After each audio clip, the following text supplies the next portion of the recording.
Well, howdy, Joseph. Hi, hello, how are you? We heard the news, We're quite enthused.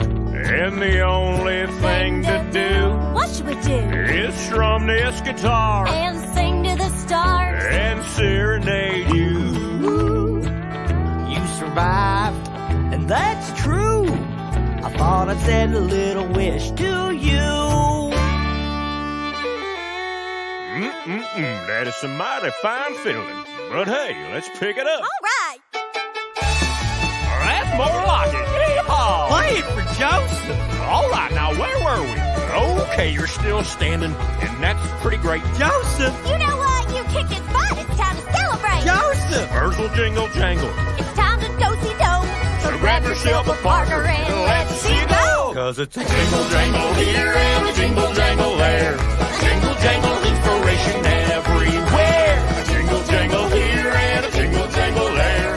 A jingle jangle inspiration everywhere. All right. That's how you celebrate.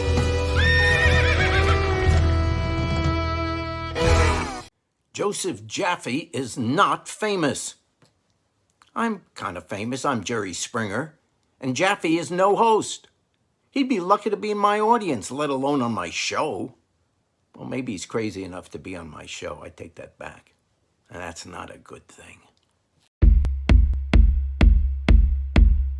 This is my best kind of show notes. We didn't touch one of them, not even one of them. I'm not sure which one is Paul Rudd and which one is Lane Green. Final card here is the ultimate outcome. Today is Take Your Dog to Work Day. Like Scooby-Doo. Without further ado, his debut. Sweet Caroline. Everybody say hello to Sammy. Is it not good? I'm just pausing so that you just are at the front of your seat. I'm so enormously flattered. Branding is not a bad blind date. I'm gonna have to take a picture of this. No, this is agape. This is love. I really enjoyed this. You did do your homework. You asked great questions. I'm flattered. Thank you. You just made my day. Look at you. You are insane. How did I do that? You're How did I do that? insane. You're insane. I might be insane, but you know what? If loving you is bad, I don't want to be good. If being insane is good, I don't want to be sane. I don't know, whatever. Why am I so low? Let's, there we go. There we go. Posture is good. We're mixing it up today. We are mixing it up because we've got not Johnny Cash, but Johnny Nash, and not Johnny Nash, but the other Johnny Nash. There are many Johnny Nashes, but there's only one Johnny Nash that you need to care about, and he is my guest on the show. We're seeing each other live in the flesh. We met each other on Clubhouse. I have fallen into the hypnosis of his dulcet tones as he runs amazing rooms on Clubhouse. And now he's an author. He's also a global headhunter. Maybe you might get a job through him. Maybe I might get a job. Although I'm going to ask him this question, which is, I believe I am unhireable. So I'm going to ask him what that means. Is it possible to be unhireable? Am I so scorned and spurned and turned and yearned and burned from not having had a corporate job? Am I in fact unhireable? I believe I am. Maybe he will prove me wrong. Now, we started the show a little bit early today. And, as you know, if you were waiting for it to start at 1 p.m. Eastern, 6 p.m. UK time, you're in for a pleasant surprise. Well, in fact, we started it early. And I'm going to kind of bounce around a little bit as well. Glenn, it is good to see you too. I'm going to go straight into our seated soliloquy. And one of the reasons is, they say necessity is the mother of invention. Johnny being a global corporate headhunter extraordinaire, Clubhouse host, world-renowned author, he's got a meeting, and rightly so. And so I will kind of do the stuff I normally do up front at the end. Why I say, necessity is the mother of invention. Necessity is the mother of invention. Yeah, that's the one. Is because who knows, maybe it will work better by getting straight into the show, bringing the guest on, and then doing all the housekeeping at the end. So that's why I think rolling with the punches is important, but I think even more important than rolling with the punches is being able to learn from the punches and learn for next time and actually use it to your advantage. So let's get on with the soliloquy. Okay. And the soliloquy today is called, I should have spent more time in the office. Now, spoiler alert, I'm going to do something that I normally do, which is to take a statement and turn it on its head, turn it inside out, turn it upside down, backwards, etc. And I'm going to put my own little spin on it. Now, this comes from the idea that says no one on their deathbed says, I should have spent more time in the office. And most people nod their head and they agree with that statement. But I'm going to give you a disagreement and a build on that statement. First of all, why on your deathbed would you not have spent more time in the office? Why, when you think about how much time you spend every day of your life, days, weeks, months, quarters, decades in the office, why would you have been so miserable in your job? Why would you have been so unhappy that on your deathbed you would have said something like, I should have spent more time in the office? Said no one. In fact, maybe I should have spent more time at home. Possibly, definitely, I should have done the things I wanted to do, but instead I was working on those TPC reports and working for the man, or whatever the case may be. What if we loved what we did? What if we got fulfillment from what we did? What if we were serving the purpose that we were put on this planet to do? What if we truly loved every moment about being in the office, about making a difference, about being able to not just earn a living, but make a life and help other people? Now, here's my little spin on that, which is, well, what if your office is your home? These days, we see that the office is the home. So maybe on your deathbed, you would actually want to flip that on its head and said, I should have spent more time in the office because the office was my home in this new reality, in this new hybrid reality, in this new normal. Maybe we should have spent more time at home. And of course, you can just do a little build on that if you so choose, which is really just to say that when it comes to home and office, we shouldn't have commuted as much as we did. We should have found a better way to work, a smarter way to work. At the end of today's episode, I'll talk about my experience yesterday. I did my first IRL keynote since March 2020, and I'll talk about my experiences, the good, the bad, and the ugly of being back in person as well. But that is the end of the show. Right now, it's time to bring on Johnny. Now, this is the wanted dead or alive version of Johnny. I kind of like the beard as well. He is running around and selling his book, and it's an amazing book, and we're going to talk about it. And I was like, Johnny, I don't even, I need your bio. I don't even have your bio. And he said, I guess I missed that as well. But here's what I want to tell you, and that's the clean-shaven version, the Jason Bourne, the Mission Impossible version of 007, if you will. But actually, his initial, I'll just read you his background and then bring him on. I left a war zone to build a successful life as a specialist global headhunter, elite accountability careers and interviewing coach across the UK and internationally.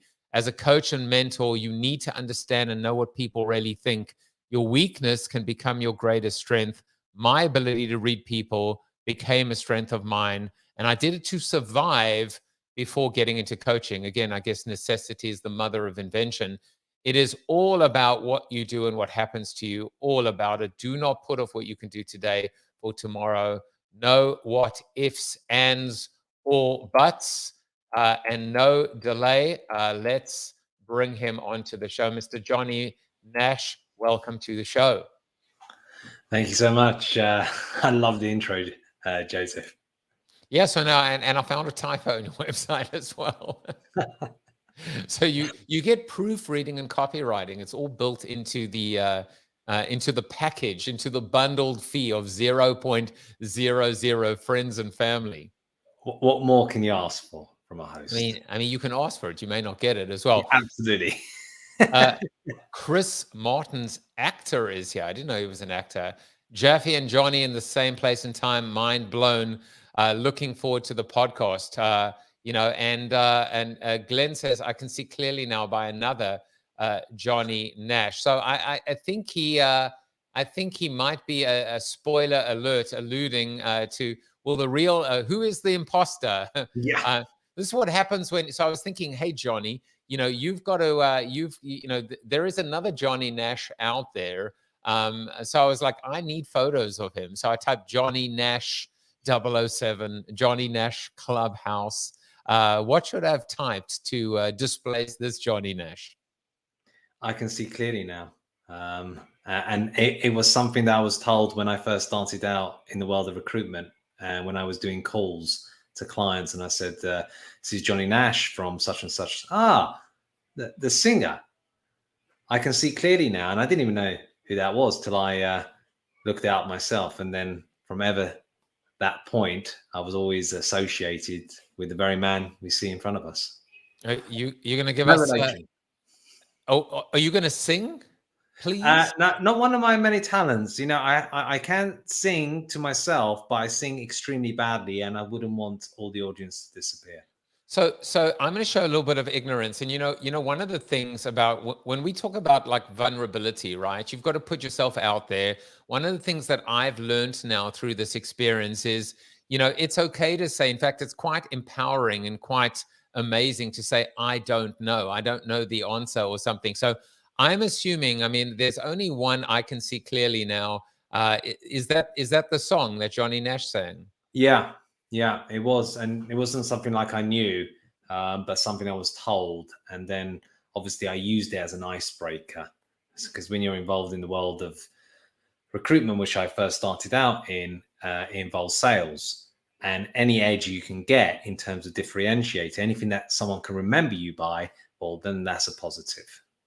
Well, one of my friends in the industry is David Berkowitz, and that is one name that you do not want to be associated with. So you are the other Johnny Nash, and I'm going to do this for you, which is because again, putting yourself out there. Now I know which song it is.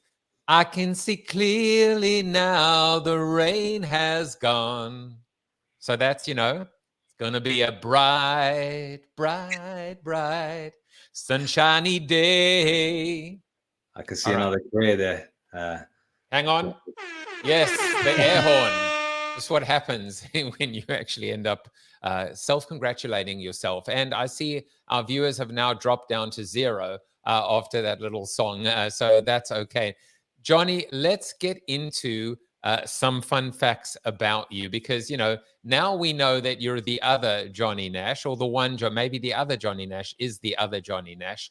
You're the one Johnny Nash, but people want to know who is the real Johnny Nash. And so we sent our investigators into the field to find out about guest number 402, Johnny Nash, global headhunter, accountability coach, mentor, author, model, 007. And this is what we found, that in fact, how many people know that he makes the best prawn curry in the world, apparently, allegedly?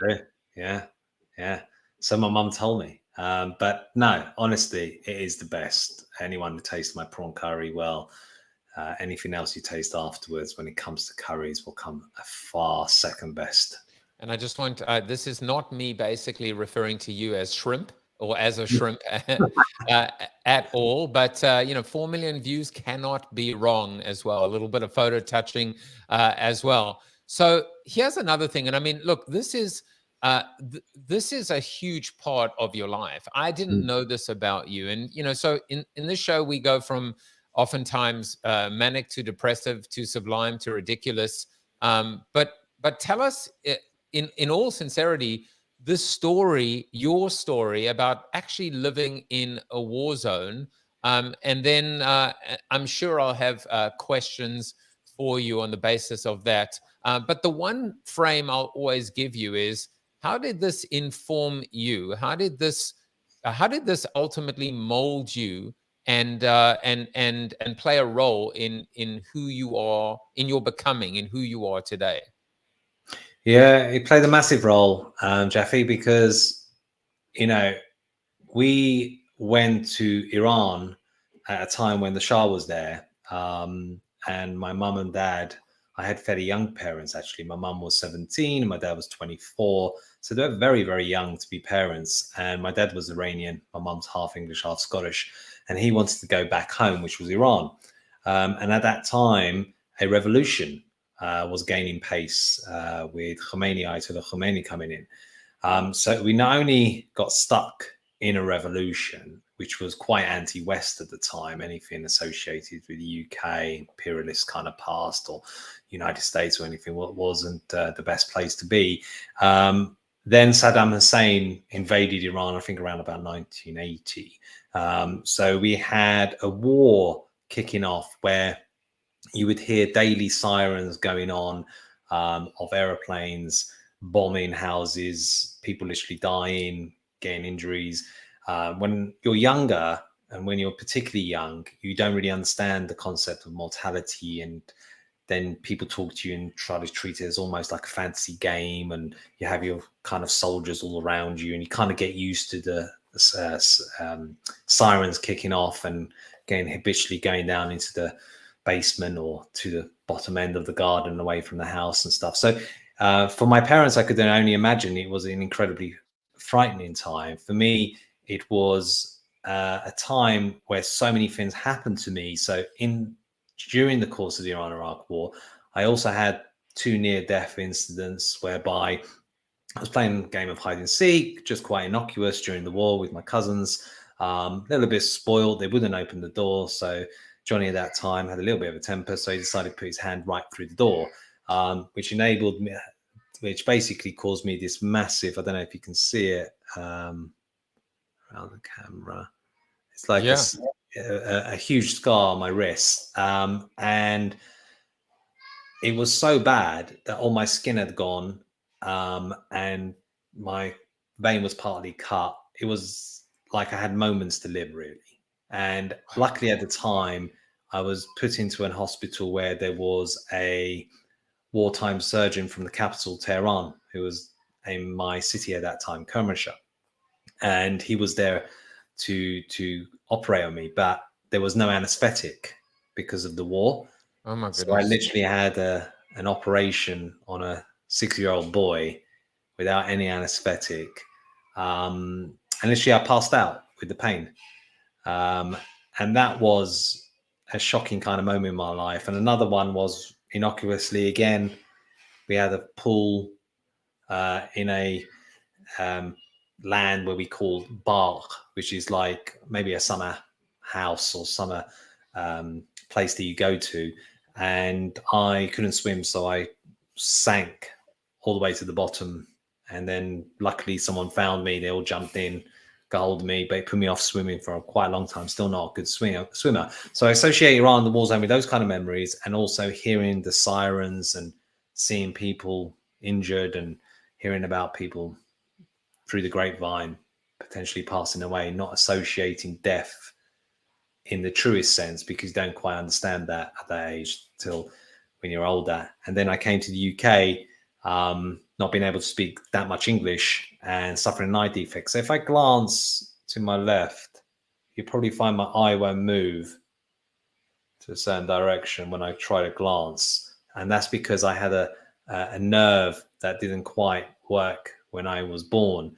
And that was a terrible weakness, because in my line of work with people that I coach or in recruitment, you do a lot of kind of FaceTime, speaking, what have you. And when I was younger, I was really shy, didn't ever want to put myself front and center or put my hand up because of this eye defect, because it's human nature to glance, right?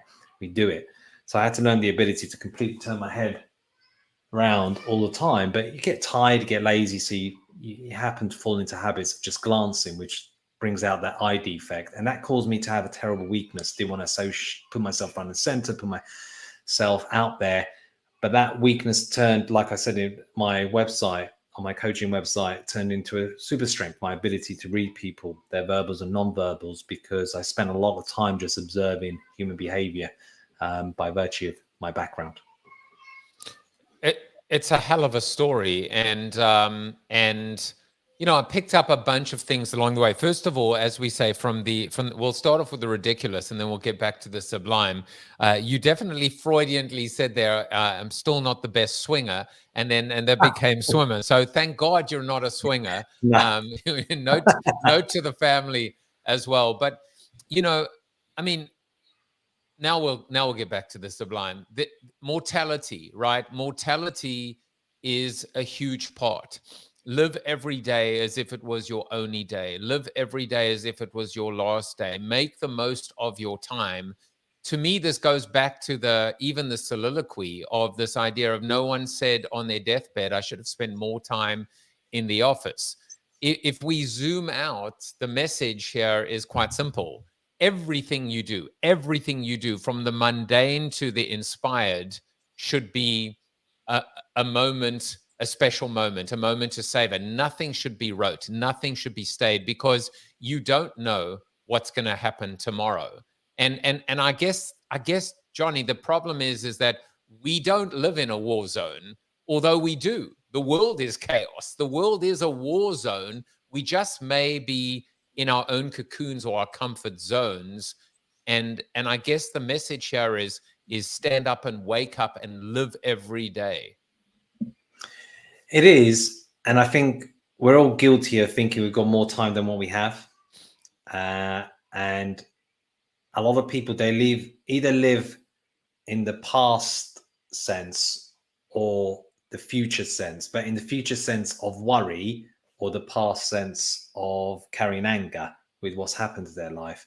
And I think if we can change the mindset, and it's hard, but this is what all great people do when it comes to the world of sport, or those who really go on to achieve, is to try to be in the present and improve for today to become better for tomorrow.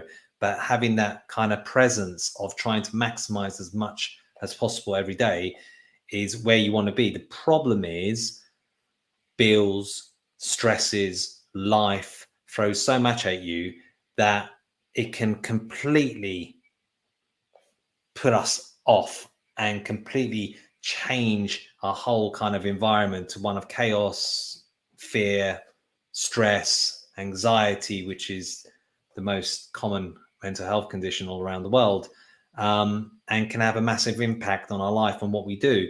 And I think too many people concentrate on their worries rather than actually focusing on solutions to getting out of stuff and trying to live their best version of themselves. Let's face it, not everyone can be a Roger Federer in tennis, not everyone can be an Elon Musk or a Jeff Bezos, but we can be the best of who we can be. And I truly believe everyone has a talent, but the reason why most people don't fulfill it, and the vast majority don't, is because one, they don't recognize their gold, and two, they don't optimize it. So if we can focus more with a mindset of the present, then we're better able to deal with the here and now, rather than get into that world of anxiety and stress and worry, which goes habitually round and doesn't really do anything to us, but instead curtails us.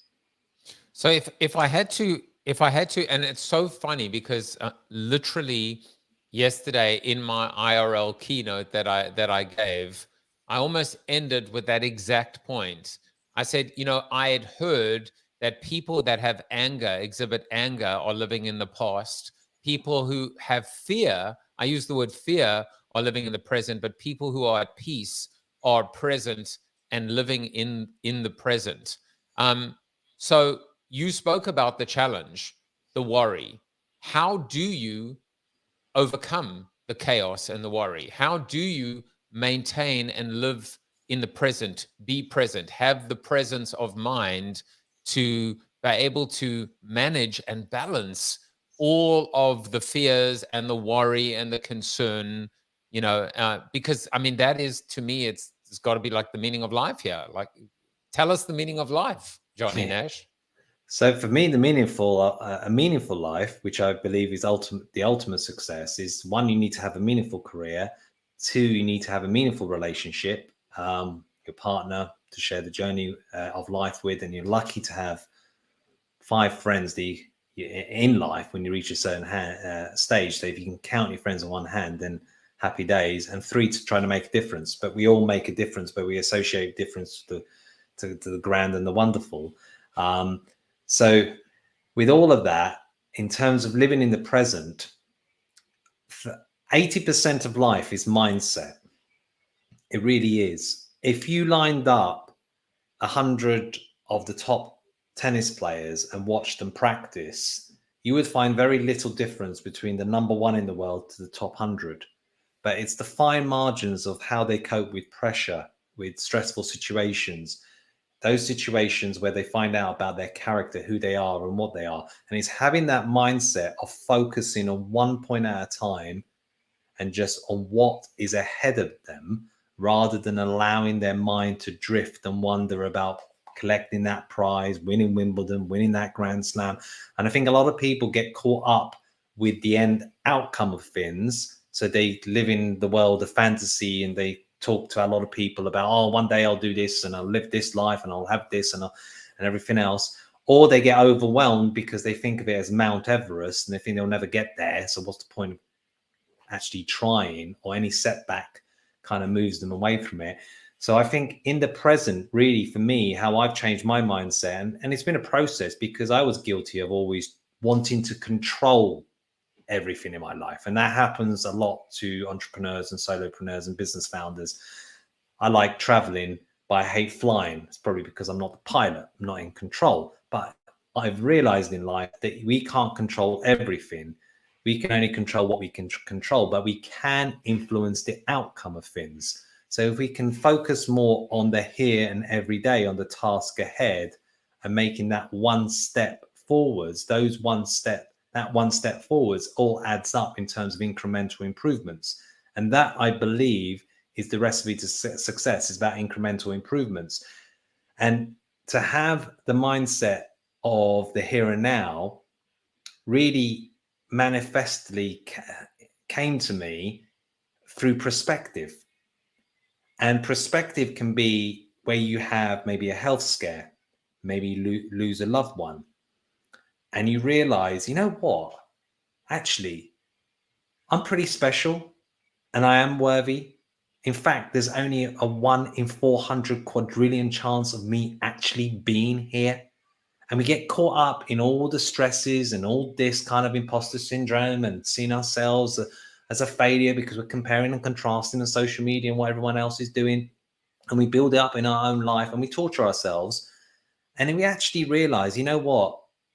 Life is so fragile, it's so finite. Is it really worth it that I'm getting so anxious, so worked up about that particular deal that didn't quite go right?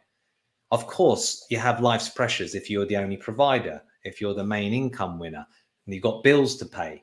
But that is a self-defeating kind of thing, because all that will do to you is cause increased anxiety, increased stress, and you won't be at your best. And in life, if you can play without the handbrake on, because most people are surviving, and that's the problem with most people, they're surviving, they're in survival mode, so they're not actually expressing themselves. And those who really express themselves, from artists to sports stars to business people, to have that ability to express, produce greatness. So I would say to anyone, have perspective on your life. And then when you find those situations where you're getting worked up, you're getting really stressed, you're worrying about a future that hasn't actually happened yet. And our brain tends to exaggerate things as well. That's the problem of the consequences of things. Give yourself a check. Walk away from that situation, find an outlet, a walk in the park, a game of tennis, whatever it is, a piece of meditation music, and then you'll come back a better, more refreshed person with a different perspective. Look, I also heard that the average male has enough sperm in their body to basically impregnate every woman on this planet. So that might not be 1 in 400 quadrillion odds. But I will say, I mean, those odds are crazy, right? And it just makes you realize like what a miracle. And I'd also heard enough with the applause. I mean the laughter. I'd also heard actually, which is interesting, is the odds of you and the two of us being right here, right now together are also astronomical, or even the concept of being in a Clubhouse room together. And so like if you believe that every single thing was meant to be, then I mean, to me, that grounds and empowers with presence, which is let's make the most of this. Let's not be, I said this in my keynote yesterday because it was a hybrid event. I said, all of you virtual people, I am you, I was you. Until yesterday, I wasn't allowed out the house either. I said, put your phones down, put on pants and just be present over the next 45 minutes. Make the most of this time together. And I'm sure they didn't listen to me, but whatever. It's so true. And the problem is most people are too concerned with the virtual to actually concentrate on enjoying the moment. And I think we've lost the ability to enjoy the moment. And I'm truly grateful that I lived in a period before social media, before even the internet, before mobile phones became smartphones. And all we had was that time together. So when you were out, you were really out. And I find a lot of people, instead, they're too busy concentrating on taking the video of themselves or pictures, uploading on Instagram, TikTok, whatever, than actually enjoying the moment. And that's where I think a lot of loneliness is coming into society, because we're not getting connection. And and essentially, human beings, we yearn for connection. It's so true. But if you just don't mind, I'm just going to do a quick little selfie exactly. No, seriously. But I'm in the moment with you. I just want to share it with my followers. There's an amazing concept about that, Johnny, which is, and I say this, but and before I say anything, my mother is here, and she said, "Make the most of the moment." She never quotes any guests after 401, but she is quoting you, Johnny Nash. You know what I do sometimes with my kids is I say, we are having a moment right now, right? Why would you want to be somewhere else? But more importantly, I'm not saying it doesn't have to be my daughter. Sorry, Amber. But it could be the boys or my daughter. They're now on someone else's Instagram page. And it's almost like it's thievery, if you think about it. It's like this moment is being robbed from them for somebody else's, or to be a part of somebody else's moment. It just doesn't make sense. And so it's like this idea of we need to make sure, we need to protect our moments, I guess is the best way to describe it, instead of letting other people's moments hijack ours. Yeah, and that's totally true. And the thing is, the problem with your mind, which is an incredible thing, it can be something that can completely bewitch you, bamboozle you, curtail you, and we can have what's called emotional hijacking, where, for example, emotions, I always say, is not the best advisor when you're making an investment decision, when you're making a business decision. You can get caught up in the emotion of things. And I'm guilty of that. When I go to look for a house and I really like it, and I'm like, okay, right, I'm going to make an offer. And my other half will say, no, actually, hold on. Let's just see other ones and let's just sleep on it and stuff like that. Whereas when I'm doing it for other people, I'm very rational and logical, and I'm doing exactly that for other people. But when it comes to myself, so I've learned that intuition is a great thing, because you sense energy and whether something feels right or not. And I think it's the brain's way of protecting us, is an evolutionary thing, friend or foe. But making a decision when it comes to an investment or business, just purely out of emotion, I think you rue it. So I'd rather sleep on it and allow logic and rationale to come into play. That doesn't mean emotions aren't powerful, because emotions can be incredibly powerful when you have an emotive speech, when you install passion, you install a sense of following. It can be great for leadership. But I think we can have what's called emotional hijacking, where we allow certain knee-jerk reactions that we can live to regret. Yeah, and again, in one of the latest editions of the new iOS is for the first time we can actually delete texts.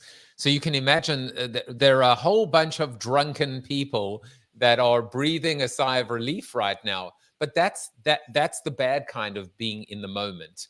That you're too impetuous, that you don't take a moment, right, to actually not be in the moment, so to speak.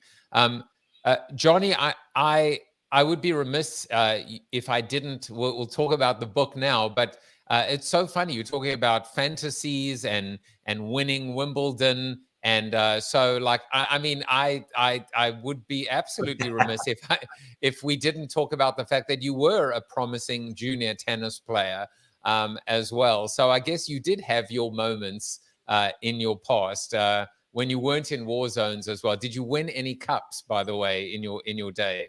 In my junior days, yes, and maybe in a parallel universe, I'm collecting the Wimbledon championship, but not in the universe that I live in.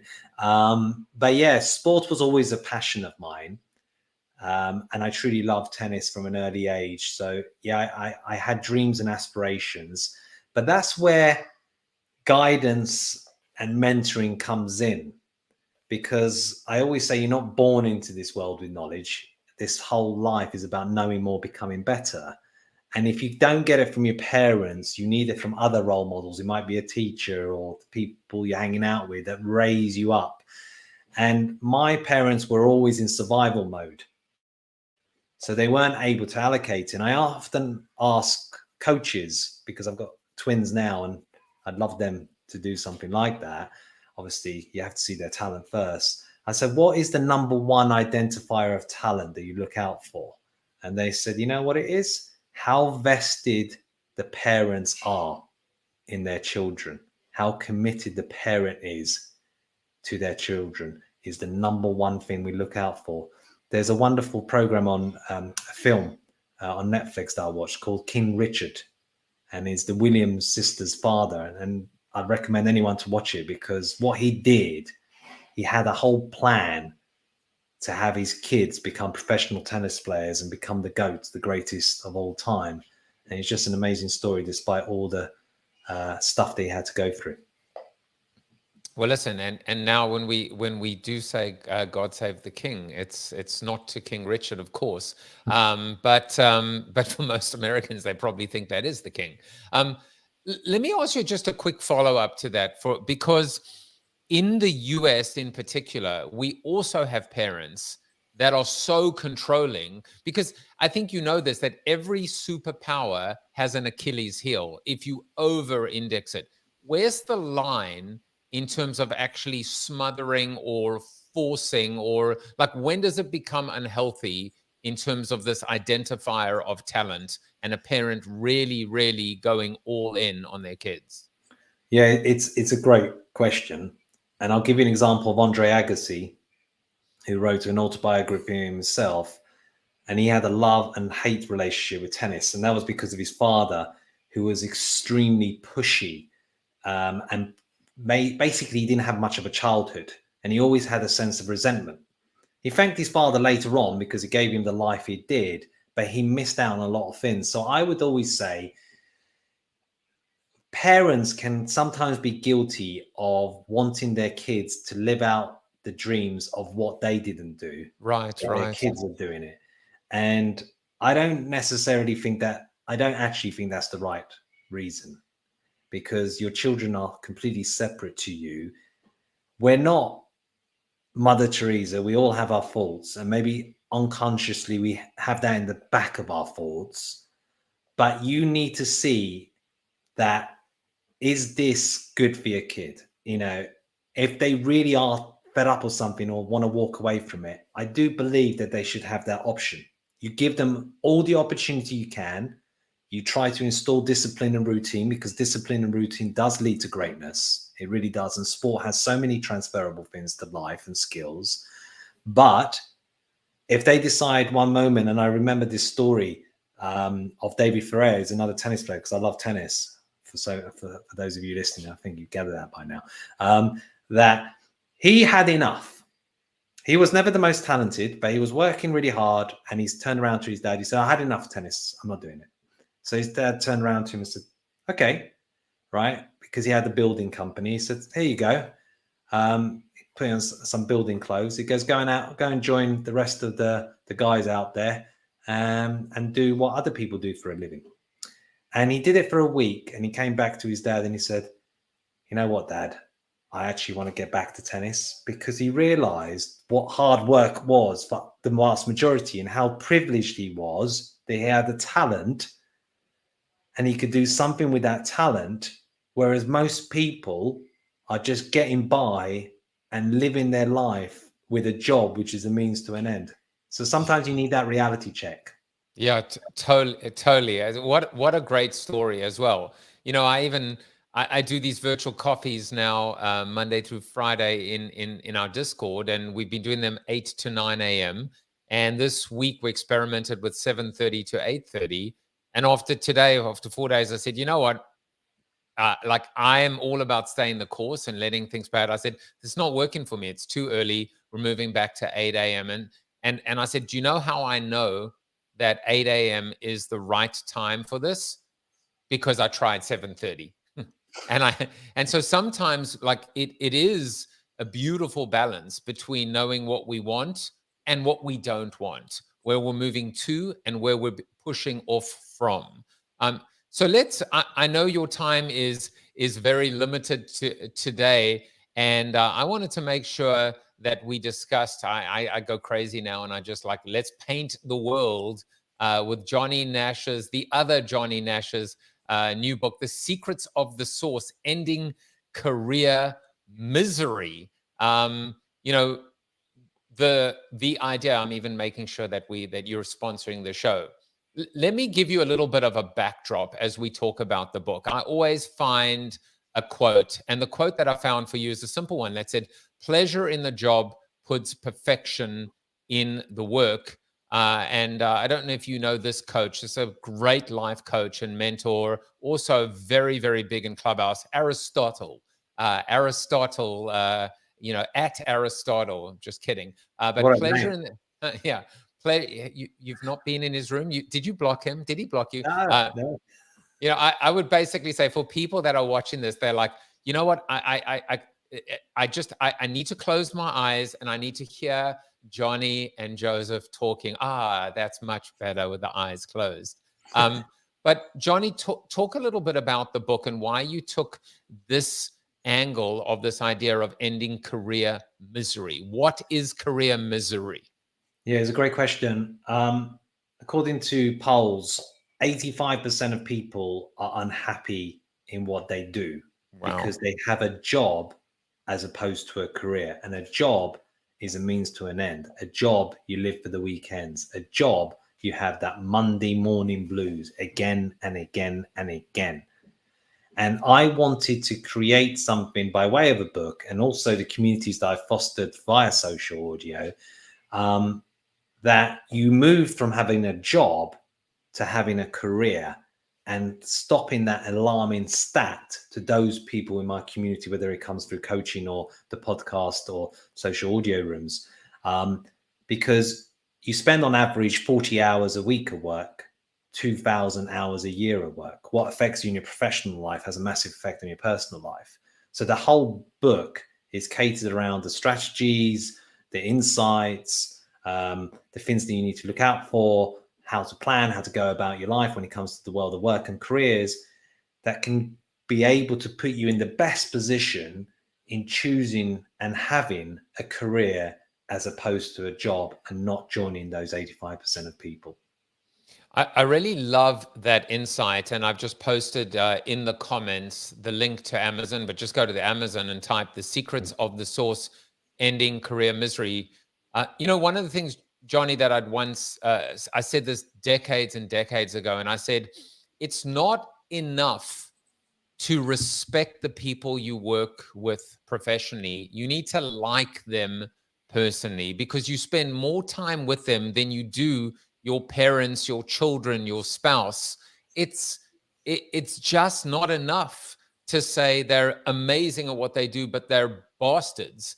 You know, that's what I felt 20 years ago.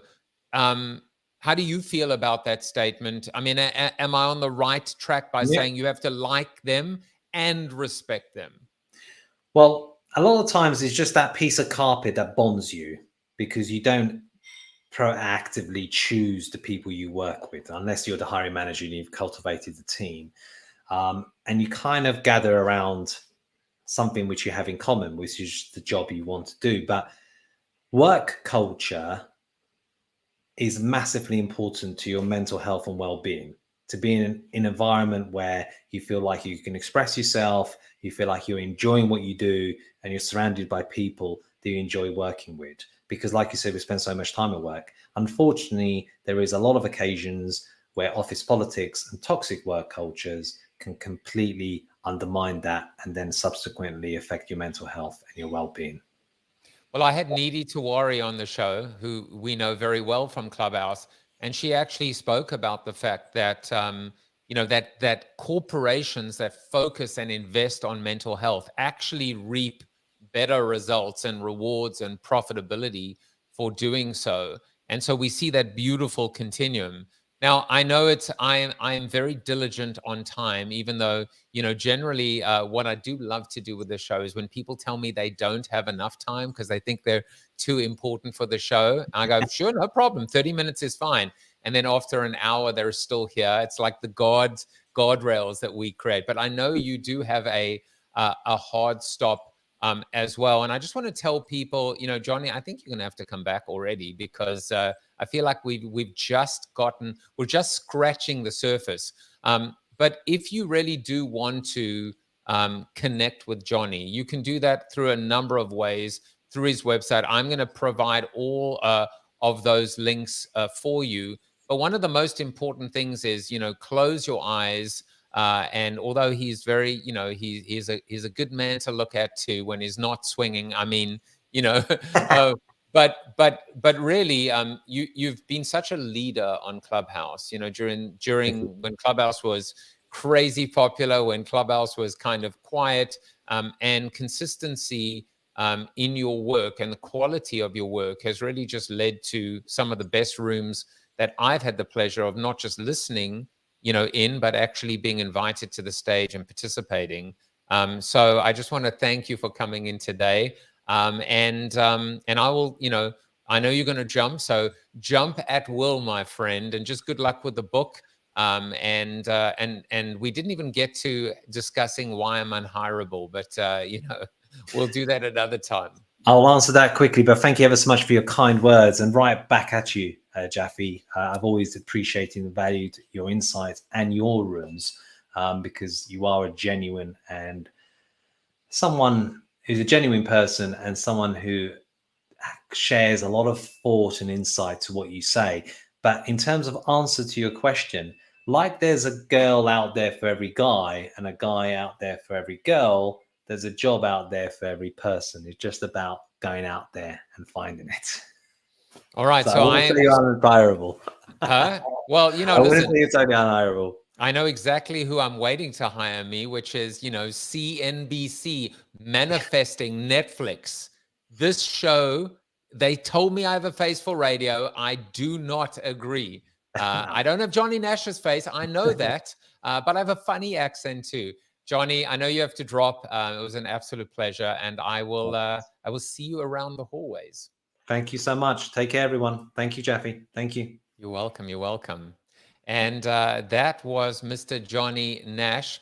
So I thought I would just kind of like go a little bit backwards today and actually end the show with a little bit of Tom Morris, and then also just talk to you about my experience from yesterday. So without further ado, or adieu, I said adieu to Johnny Nash, but I will say adieu to Mr. Tom Morris. Hi, I'm Tom Morris.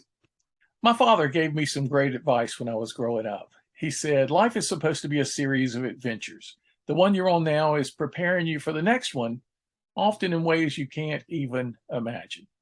He also said a second thing to me about adventure. He said, whatever you're doing, do it as long as you love it and you think you have something to contribute. If either of those things changes, you should make a change. When do we stay where we are, and when do we launch into a new adventure? A lot of that has to do with inner attitude and the power of the mind. Let me make clear what I'm saying. You may have heard a lot recently about the Stoic philosophers, a bunch of ancient Romans who had a lot of practical advice about life. My friend Ryan Holiday has had a bunch of New York Times bestsellers about the Stoics, and Donald Robertson has written some great books about Stoic wisdom and psychology. You could sum up the appeal of the Stoics pretty simply by saying it's all about attitude. It's all about mindset. It's amazing how powerful our thoughts are in adjusting our attitudes to our situations. The Stoics pointed out that things in themselves can't really bother us unless we let them, unless we interpret the situation as frustrating or irritating or miserable. Now, that's not to say things are fine and we should just adjust our attitudes to cope. Sometimes we need to make a change, go on a new adventure. But it's amazing what the power of our minds can be to reinterpret or reframe whatever situation we're in. Now, you may not have heard of the ABCs of situations, but there are some situations that they overtax our talents and skills and our time. And we're with the wrong people. They produce anxiety as the main feature of our inner lives. And there are others, the B, that undertax our talents and skills. And again, the wrong people are around us, so we experience boredom.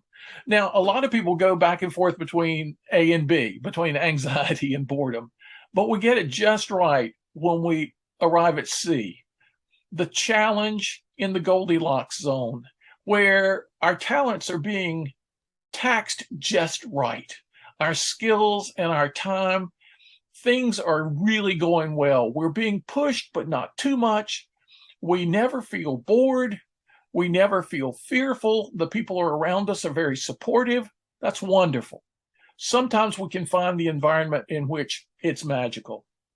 But in many more times, we have to work on our own attitudes to get to the point where we can begin to create for others that kind of environment that then comes back to bless us as well.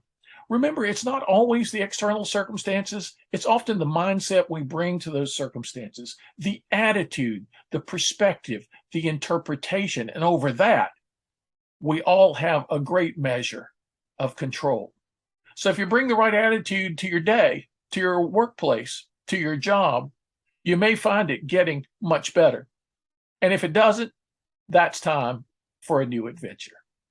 Happy philosophy. It's kind of interesting having the correspondence at the end of the show, getting a bit verklempt.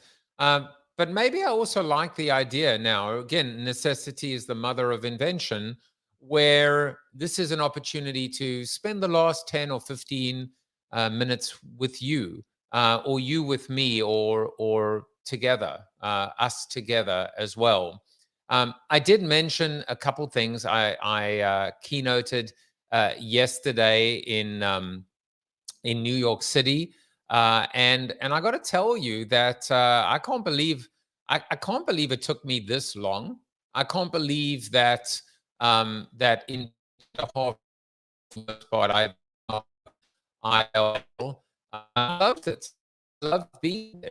I loved being on stage. I love the performing. The opportunity to see people's faces and smile and make eye contact with them. You know what I didn't love, I suppose, is the fact that the commitment ended up being the whole day. So I left the house at about 8 a.m. in the morning, and I was back at 8:50 p.m. And that was New York City. If this event had been in Chicago or in San Francisco, London, or Sydney, it would have been anything from 2 or 3 or 4 or 5 days of traveling.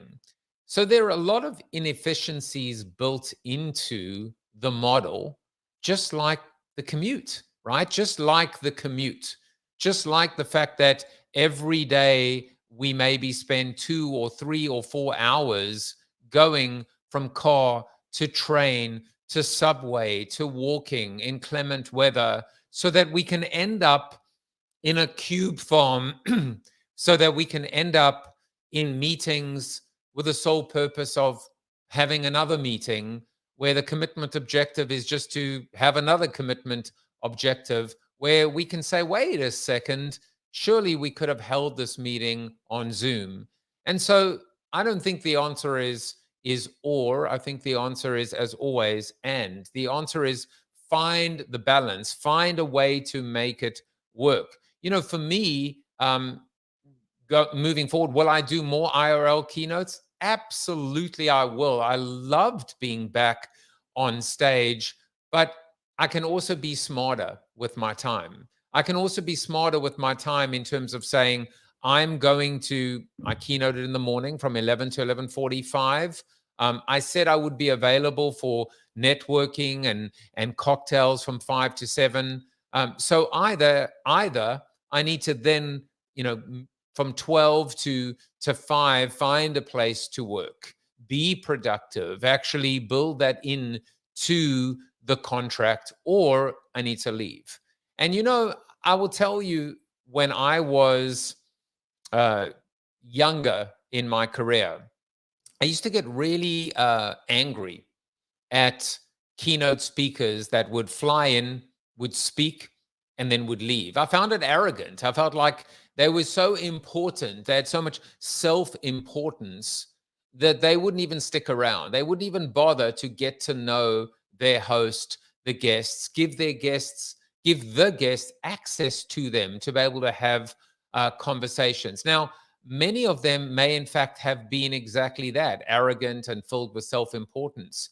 But I think now I realize that our time is so precious, our time is so valuable, that we need to make sure that our time is well spent, whatever we do. And so I'll share more insights from this IRL event. Funny how I'm calling it an IRL event as opposed to just, I had a speaking engagement. But things have changed. Things have changed. There were people in the room. Maybe half the people that would have been in the room had, we not had this crazy period of time over the last 2.5 years.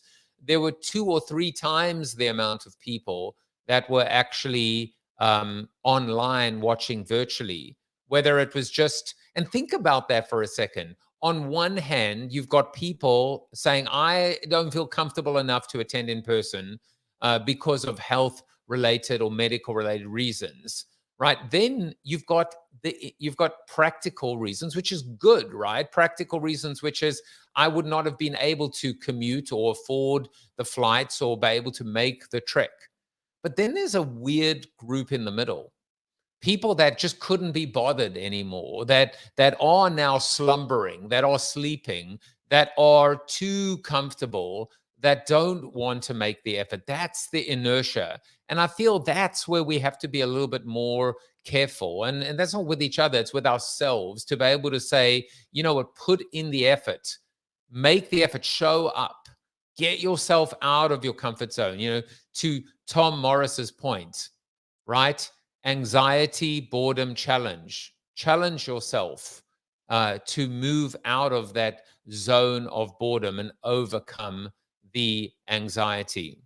Now, I just want to say, as we wind down today, there is a free mint for Alpha Collective. If you go to freemint.alphacollective.xyz, you will be able to get a free mint, which is an entry-level pass to Alpha Collective. Now, just to explain to you what this is and how this works. By the way, what I'm realizing now as well is, by spending a little bit of time with you after the fact, I don't feel as time pressed. I feel at this moment, at the end of the show, people will stay if they have the time and can stay. And I can take a little bit more time. And I don't have to have the anxiety of my guest waiting in the green room thinking, when will they bring me on the show? When will he bring me on the show? So let me talk to you a little bit about this free mint. The concept of the free mint burst onto the scene maybe a couple months ago. And with the free mint, it really bucked a trend. Instead of charging people to get an NFT, the mint was free. All people had to do was pay for the gas. But there was also a very disruptive style to the free mint. We're not going to tell you what our roadmap is. In fact, we don't have a roadmap. We're not going to give you any utility. We don't have a Discord. In fact, we don't have anything. You're getting something for free, so maybe you'll get lucky and maybe you won't. In fact, if we have things for you, we'll share them on our time, on our schedule, at our own pace. Because at the end of the day, you get what you pay for, and you didn't pay anything for this. That was the approach. I decided to do something different. I decided to apply a free mint for Alpha Collective to actually serve three purposes, or three firsts. Number one, it is the first B2B project, or the first B2B NFT collection that actually utilizes or is utilizing a free mint. Number two, it's probably the first free mint with this much utility. And when I say this much utility, I refer to 52 Alpha Talk speakers delivering 52 Alpha Talks across 52 consecutive weeks, a combined speaker fee of about $1 million that you are getting access to for free.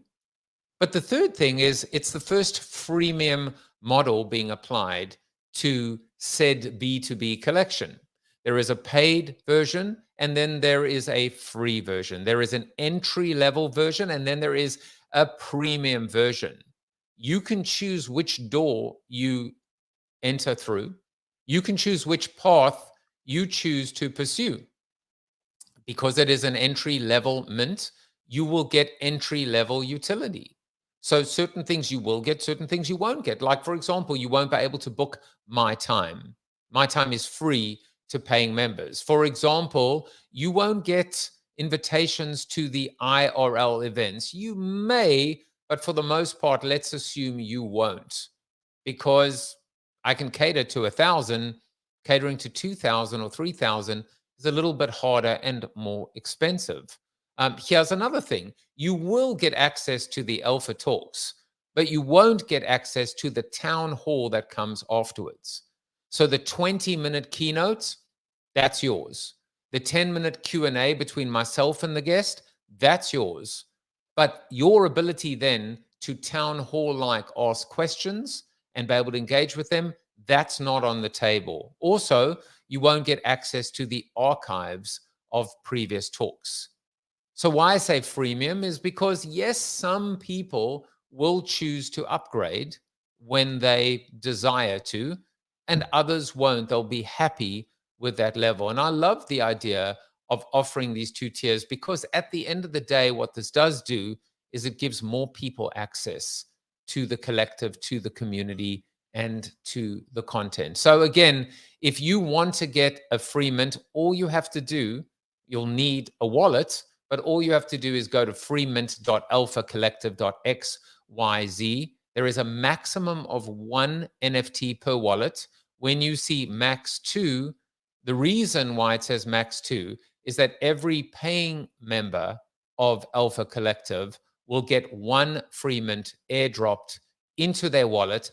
And this is an opportunity for them to sell that if they choose, to hold it if they choose.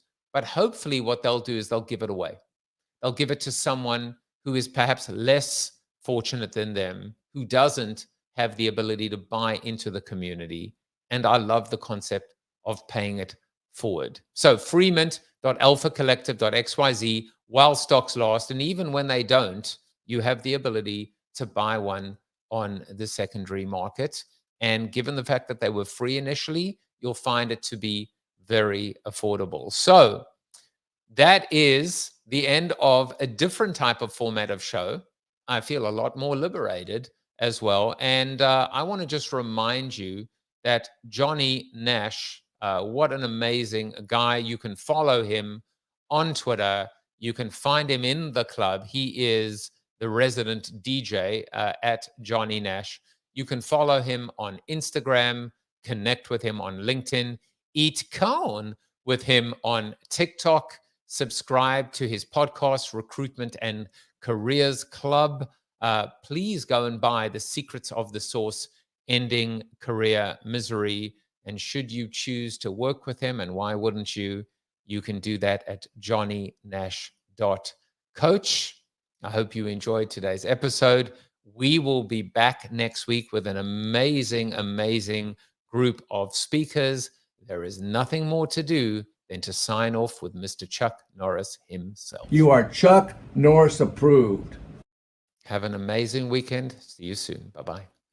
Thank you for watching the show about hope, positivity, optimism, and if there's time left over, a little bit of marketing with your host, multiple author, and global keynote speaker, Joseph Jaffe. If you like the show, tell a friend or two. Please subscribe to the show, and if you want to get inside news, previews of upcoming guests, and much more, visit josephjaffe.com/subscribe to sign up for the show's newsletter. And despite the best ministrations of your wife, you still look ugly.